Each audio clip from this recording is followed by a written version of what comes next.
Climb into your heart on twisted. Cowboys swings, makes right one, deep left center field. Mullins looks up, and it's out of here. Welcome back to Good Morning Mets. You already know I'm your boy Rasheed McDonald, and today is April 2nd, 2025. The New York Mets will be taking on the Miami Marlins this afternoon in the final game of a three-game set. But before we get into that, last night there was a lot of good and there was a lot of bad. But first, you already know the drill. Let's get to the highlights.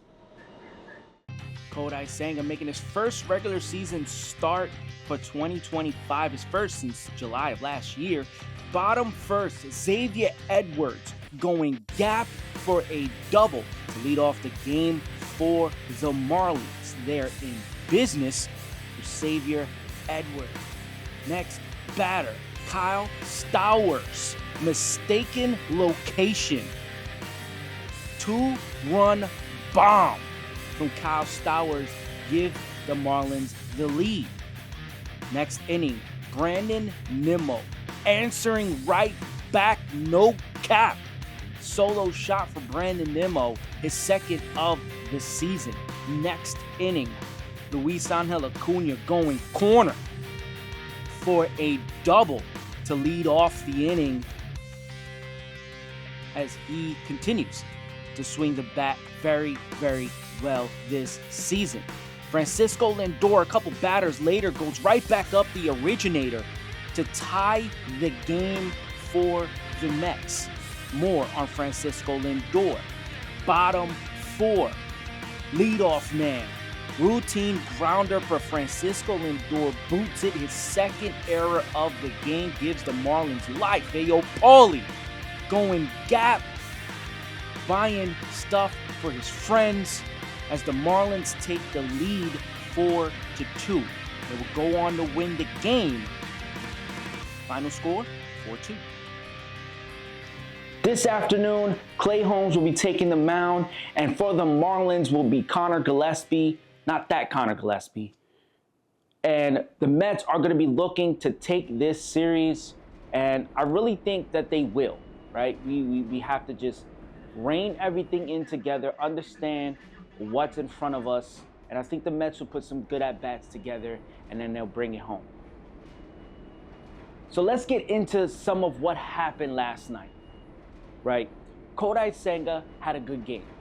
For all intents and purposes, it was a good game.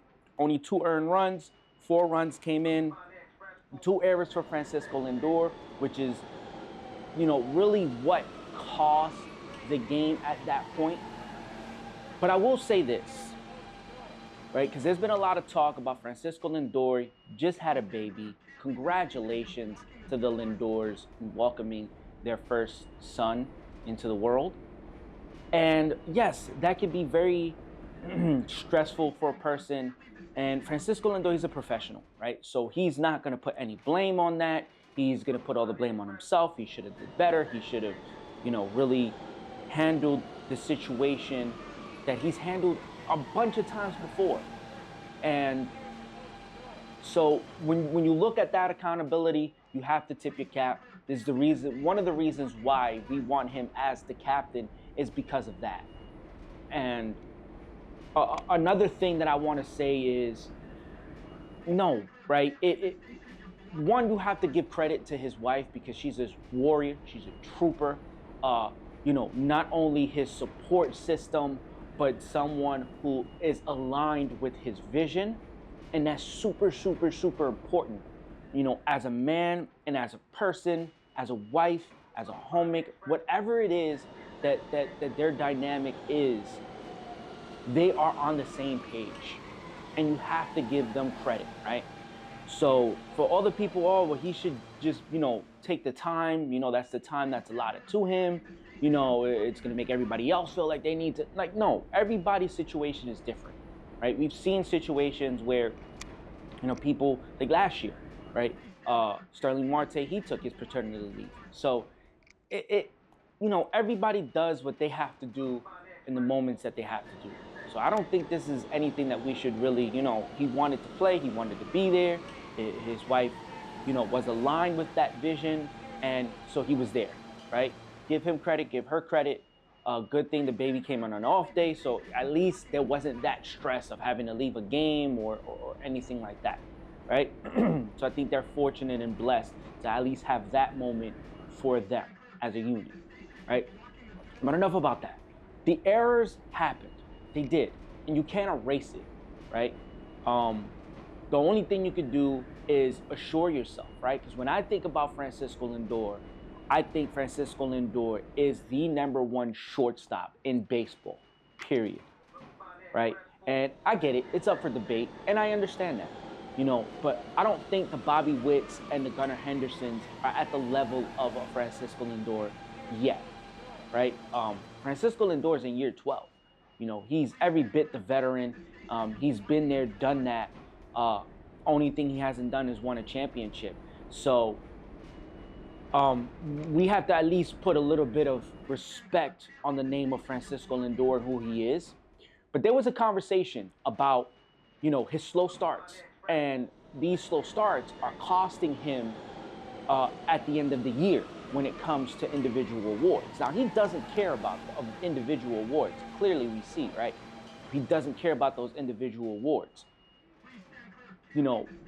But in that instance, I have to agree. And I don't like when people talk about Francisco Lindor in a negative way. And this isn't a negative thing to say about Francisco Lindor, because this is a reflection on how the writers and the voters view Francisco Lindor, right?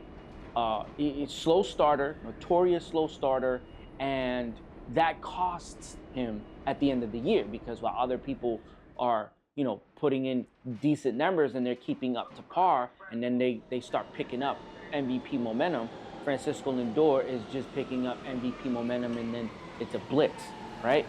So for Lindor, yes. But I'm not going to worry about that, because that's why you pay guys like Juan Soto. That's why you pay guys like Pete Alonso. For that reason, right? Because if Francisco Lindor isn't going to be on his A game in the first couple of, weeks of the season, then these are the guys that has to pick up the slacks. And when we talk about Pete Alonso, you can say whatever you want about him last year. His approach this year is completely different. He's taking his walks. He is being more patient, selective on the pitches that he's swinging at.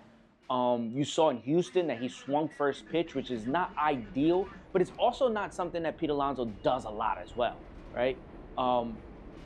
And so you haven't seen many awful at-bats. Last year, we saw a lot of bad at-bats. But we haven't seen any bad swings, any bad at-bats from Pete Alonso. It's getting to the ball, making contact, and then it's either an out or it's a hit or whatever the case may be. He's not striking out at an alarming rate this early in the season, which is a good thing. I like that, because that means he sees the ball when he's making contact. It's just, it's right at people, and that happens. It's baseball, right? And that's why you have 9 gloves on the field for that instance, right? So everybody can make a play if they can make a play. So I'm not too worried about that. Juan Soto is Juan Soto, man. The guy his at-bats are just art. It truly is, right? When he was with the Nationals, we only got to see him when we played against them. And a lot of the times I was just hoping for failure. Same thing when he was a Yankee, same thing when he was a Padre. But as a Met, and watching him and rooting for him, it's a show, man. And it's not a show in a negative way. It's just a show. It's art. It's baseball when you see this guy go up there to get his hits.